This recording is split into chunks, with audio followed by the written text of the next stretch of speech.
وہاں امام حسین کو شہید کیا گیا. پھر حج کرنے کی ضرورت نہیں ہے.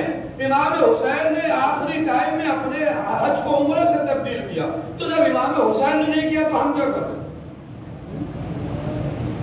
یہ وہ باطل فکر ہے کہ جو شیعت کے اندر پہچانی جا رہے پہنچائی جا رہی. مبارک کرے جس کا نام ہی مبارک ہے، آپ نام کو کیسے مٹائیں؟ انسان اگر مذہب بھی چینج کرتا ہے تو نام نہیں بدلتا. رمضان المبارک یہ ماہ مبارک رمضان کا نام ہے. اب یہ مبارک اس لیے نہیں ہے چونکہ اس میں مولا کو شہید کیا گیا ہے. تو جس مہینے میں مولا کو شہید کیا جائے وہ مبارک نہیں. تو جب مہینہ مبارک نہیں تو مسجد کہاں سے مبارک ہو گئے؟ یہ دشمن کی سازش ہے. اور اس کا حربہ تنہا یہ نہیں ہے کہ مہینہ مبارک نہیں ہے. نہیں، یہ مہینہ مبارک نہیں، علی شہید کیے گئے. مطلب مسجدوں میں نہ جاؤ، علی شہید کیے گئے. کربلا نہ جاؤ، امام حسین شہید کیے گئے. حج پہ نہ جاؤ اس لیے کہ امام حسین نے آخری حج عمرے سے تبدیل کیا. یہ بچوں کو گمراہ کرنے کے لیے، اس کا تعلق شیعت سے نہیں ہے. یہ دشمن کی تکفیری اور یہودیت اور عیسائیت کی وہ طاقتیں ہیں کہ جو ڈالر اور پاؤنڈ کی بیس پہ شیعت کو برباد کرنے کے لیے ہم بھیجے جا رہے ہیں. یہ سازش کا حصہ ہے. اسے سمجھنا پڑے گا. اس لیے کہ مبارک رمضان مبارک یہ نام ہے اس کا. بھائی دشمن کو یا کم از کم جو انسان اس کے اگینسٹ جا رہا ہے، اتنا تو معلوم ہو کہ اگر کوئی انسان مذہب بھی بدل دے، ایک انسان سنی ہے نام ابوبکر اور وہ شیعہ ہو جائے، آپ نام بدل دیں گے؟ ولادت کے بعد ڈیٹ آف برتھ کا جو سرٹیفکیٹ ہے اس میں اس کا نام ہوا ہے، مارک شیٹ میں ہوا ہے، پاسپورٹ میں ہوا ہے، ہر جگہ اس کا نام کہاں سے بدل گیا؟ رمضان المبارک جیسے محرم الحرام، صفر المظفر، ربیع الاول، ربیع الثانی، جمادی الاول، جمادی الثانی، رجب المرجب، شعبان المعظم، رمضان آپ نام کو کہاں سے؟ اور اگر یہ مبارک اس لیے نہیں ہے کہ پھر مولا علی کو اس میں شہید کیا گیا تو آپ یہاں بیٹھے کیوں؟ یہ دشمن کی سازش ہے. اسی لیے بہت سارے افراد جو جاتے ہیں نا، بہت خود میری ایک ملک سے بات ہوئی سیریا کے اندر، آگے آپ پاکستان سے، اور جانے کے بعد بیٹھے ہیں اپنے ہوٹل کے اندر. جا کیوں نہیں رہے؟ کہ ابھی بیوی کا بلاوا نہیں آیا. بہت سے کربلا پہنچ گئے، ابھی امام حسین نے بلایا نہیں ہے. اب امام حسین آپ کو بلائیں گے، آپ حضرت ہو رہے ہیں؟ آپ جناب مسیب ہیں جو آپ کو خط بھیج کے بلائیں. امام حسین کو جسے بلانا تھا بلا چکے. اب دوبارہ کوئی کربلا نہیں ہوگی. اب وقت کا امام بلائے گا. اب کردار ایسا بنا لو کہ جب امام بلائے تو سوچنا نہ پڑے، سلام پڑے گا.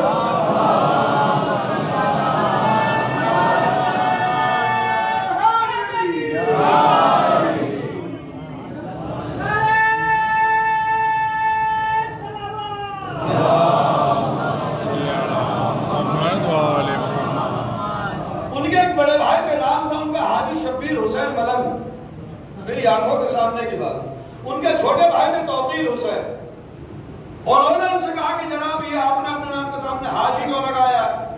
یا تو شروع سے حاجی کاٹیے یا آخر سے ملنگ ہٹائیے. بولے حاجی کا ملنگ کا کوئی رابطہ نہیں ہے. کیوں؟ اس لیے کہ ملنگ وہ ہے جو اہل بیت کے نقش قدم پہ چلے. اور جب امام حسین نے حج نہیں کیا تو آپ نے حاجی کا نام کیوں لگایا؟ آپ سازش سمجھیے کافر کی.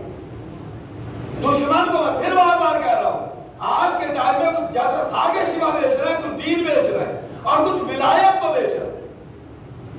جو ولایت کا نعرہ بہت تیزی کے ساتھ میں چل رہا ہے، یہ ولایت کو بیچا جا رہا ہے. دشمن کو آپ کے علی ولی اللہ کی ولایت سے محبت نہیں ہے، دشمن کو آپ کے اتحاد سے الرجی ہے.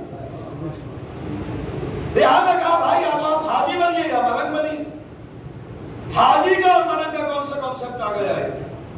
ملنگ تو وہ ہے جو امام نے اب حج نہیں کیا تو آپ کیوں حج کرو؟ لہٰذا مسجد میں نہ جائیے، مولا کی شہادت ہو گئے. یہ بالکل وہی سوچ ہے. رمضان مبارک کیوں مبارک نہیں ہے بھائی؟ اللہ کا نبی کہہ رہا ہے شہر اللہ ہے بالبرکت، یہ برکت کا مہینہ ہے. نبی کہہ رہا ہے برکت کا مہینہ، اللہ کہہ رہا ہے مبارک مہینہ. آپ مولا کی محبت میں آ کے کہہ رہے ہیں مبارک کا مہینہ نہیں. تو آپ یہ اللہ کے مقابلے کی تیاری کر رہے ہیں یا رسول اللہ کے مقابلے کی تیاری؟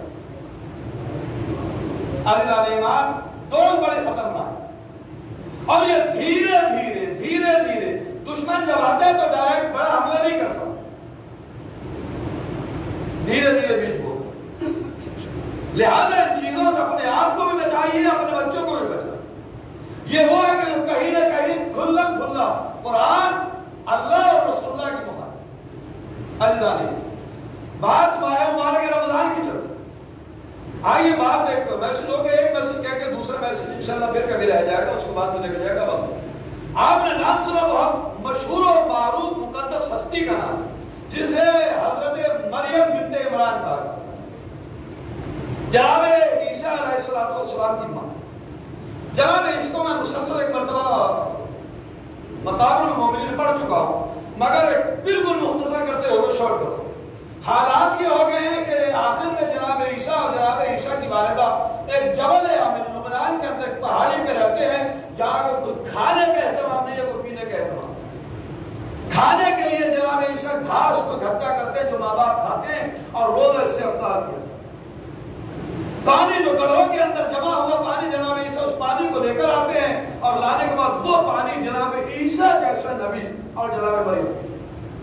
اب نتیجہ یہ ہوا کہ جناب عیسیٰ گئے اور واپس آئے ماہ مبارک رمضان میں، عام طریقے سے وہ شہزادی جناب مریم عام طریقے سے ویسے بھی روزہ رکھے۔ اب سارے دن کا روزہ تھا، جب جناب عیسیٰ افطار کا سامان لے گیا تو ماں کو مصلی عبادت پہ حالت سجدہ میں پہنچا۔ اب افطار کا وقت ہو گیا، ہمیشہ دونوں ماں بیٹا اور ماں اکٹھے بیٹھ کے افطار کیا کرتے۔ اب جناب عیسیٰ نے سوچ کے کہ ماں میری عبادت میں ہے، لہٰذا میں انہیں پریشان نہ کروں، ویٹ کرتا ہوں جب ماں عبادت سے فارغ ہو جائے گی تب میں ماں کے ساتھ بیٹھ کے افطار کروں۔ احترام بیٹھے، کچھ وقفہ گزرا، دیکھا ماں مصلی عبادت کے سجدے میں ہے، پھر آپ بیٹھے رہے، آپ بھی اپنی عبادت کرتے رہے۔ اب ایک وقت آیا اور ایک حصہ پرانی رات کا گزر گیا، اب جناب عیسیٰ نے کہا نہیں میری ماں اتنے لمبے عرصے تک مسلسل سجدے میں کنٹینیو نہیں رہتی، میری ماں نے بھی افطار نہیں کی۔ اب جو وہاں جا کے دیکھا تو ماں کی حالت بند ہو چکی تھی اور ماں کی نبض جو ہے وہ تھم چکی تھی۔ اب جناب عیسیٰ نے وہاں رونا اور پیٹنا شروع کیا، اور ماں کی محبت میں روئے، اور اللہ نے خاص حوروں کا اہتمام، خاص جنت سے عورتیں بھیجی جنہوں نے غسل و کفن کا اہتمام کیا، اور جناب عیسیٰ نے ماں کو دفن۔ اب جب جناب عیسیٰ نے اپنی ماں کو دفن کرنے پورا واقعہ ہے کہ بندے کا ٹوٹے جناب عیسیٰ کھڑے ہیں، اب ماں اور بیٹے تنہا رہ رہے ہیں، اور بیٹا ماں سے محبت کرتا ہے، ماں بیٹے سے محبت کرتی ہے، اور بیٹا اگر میں کھڑا کہ ابا جب تک نہیں بلائے گا میں جب تک نہیں جاؤں، وہ پورا واقعہ ہے۔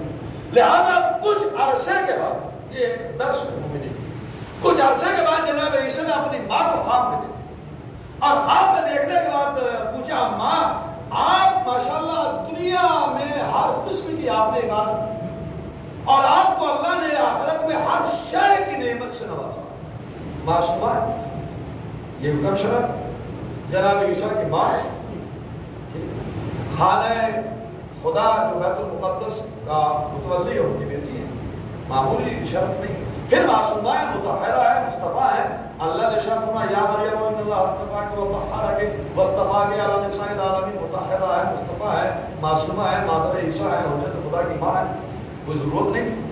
مگر جب جناب عیسیٰ نے سوال کیا اے میرے والد گرامی کیا دنیا سے ان ساری نعمتوں کے باوجود بھی کوئی دل میں حسرت رہ گئی کہ دنیا میں ہوتی تو یہ کام کرتی، دنیا میں ہوتی تو یہ کام کرتی؟ جناب عیسیٰ کی ماں نے جناب عیسیٰ نے کہا ہاں بیٹا، یہاں پہ آنے کے بعد جو دو چیزوں کا ثواب میں نے اپنی آنکھوں سے دیکھا، دو چیزوں کا ثواب، میں چاہتی ہے کہ اگر دنیا میں مجھے اور حیات مل جاتی تو میں یہ دو کام دنیا میں بہت تیزی کے ساتھ، کہ جس کا ثواب اللہ نے آخرت میں بہت زیادہ رکھا ہے۔ جناب عیسیٰ نے کہا والدہ کرم وہ دو چیزیں کیا ہیں؟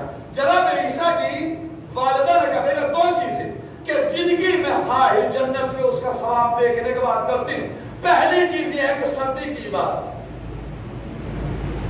سردی کی عبادت، اور دوسرے گرمی کے روزے، جو گرمی کا چکا روزہ لمبا ہوتا ہے، پیاس کی شدت ہوتی ہے، انسان کے چہرے پہ پورا روزہ چھپا ہوا ہوتا ہے، لہذا جو اس پیاس اور اس روزے کے عوض اللہ نے گرمی کے روزے کے بدلے آخرت میں انسان کو ثواب دیا ہے۔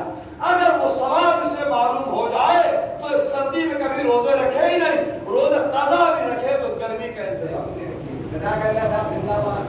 اور ایک سردی کی عبادت، اس لیے کہ سردی میں ہر انسان کو اپنا جسم عزیز ہوتا ہے، چاہتا یہ ہے کہ اسے ٹھنڈک نہ لگے، چاہتا یہ ہے کہ بستر کی گرمائی میں پڑا رہے، مگر جو اللہ نے ٹھنڈک میں عبادت کرنے کا ثواب رکھا ہے، بستر کی گرمی سے نکلتا ہے، ٹھنڈے پانی سے وضو کرتا ہے، نہانے کی حاجت ہوتی ہے تو نہاتا ہے، اور اس کے بعد یہ اللہ آگے جا کے عبادت کر رہا ہے۔ جناب مریم کہتی جو اللہ نے اس کا ثواب رکھا ہے، کاش مجھے معصومہ کو یہ دو موقع ملتے اور میں دنیا میں ہو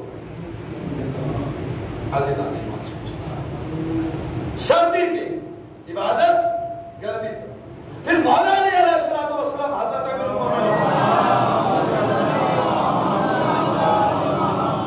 مولا فرماتے مجھے تین چیزیں بہت زیادہ پسند، اکرام الضیف، مہمان نواز، جو بھی در پہ آ جائے اس کی عزت، اس کا مہمان نواز، اس کا اکرام۔ والصوم فی الصیف، گرمی کے مہینے، والجہاد فی سبیل اللہ بالسیف، اور اللہ کی راہ میں تلوار سے جہاد۔ اکرام الضیف، الصوم فی الصیف، والجہاد فی سبیل اللہ بالسیف، اللہ کی راہ میں تلوار سے جہاد، گرمی کے روزے، مہمان کا استقبال۔ یہ تین چیزیں وہ ہیں جو علی کو دنیا سے وابستہ چیز ہے، لہذا گرمی کے روزے مولا کی پسند ہے۔ گرمی کے روزے آج ابھی، حالانکہ وہ گرمی نہیں، ابھی جو روزوں کے اندر شدت وہ نہیں ہے جو ابھی آنے والے ٹائم میں آئے، جو جون میں شدت ہوگی وہ ابھی نہیں ہے، مگر جب انسان سے اب روزے نہیں رکھے جا رہے تو وہاں کب رکھے جا رہے ہیں؟ عزیزان ایمان، سوچنا یہ ہے کہ ہم کہاں ہیں۔ اگر بعض دفعہ یہی ہے یقین ہے، ہمیں ان چیزوں کو محسوس کرتے ہیں جو ہمیں سامنے سے نظر آتی ہے، اگر ہمیں شے کی حقیقت معلوم ہو جائے اور ہمیں اس کا ثواب آخرت میں معلوم ہو جائے، جیسے ایک روایت ہے کہ اگر انسان کو یہ معلوم ہو جائے کہ نماز میں اللہ نے کیا ثواب رکھا ہے تو مرتے مر جائے مگر سجدے سے پیشانی، یہ فضیلت مگر نظر نہیں آ رہی، دیکھے گی کب؟ مرنے کے بعد۔ غافل کا ہے، نظر نہیں آ رہی، اس لیے کہ انسان کی مجبوری یہ ہے کہ وہ چیزیں جنہیں ہوا سے خمسہ پارٹ آف باڈی سے چیک کرتے ہی اس کی طرف جلدی سے معلوم ہوتا ہے۔